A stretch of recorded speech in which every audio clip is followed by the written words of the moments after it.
Kan vang lai ni te hi arei don lo ve.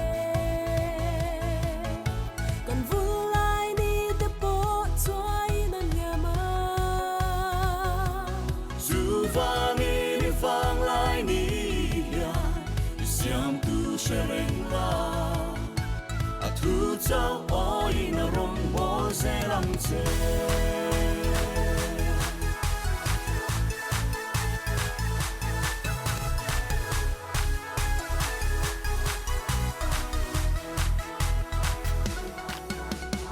Vang lai đi te hi arei don lo ve. Kan vul lai đi te po chuai nan liama. Zu vang lai đi ya siam tu shereng la. A thu zao oi na rom bo se lam che. Phật la sa alim masai. Lal parong kan bo zelo. Sualin ling ti buai chi masala.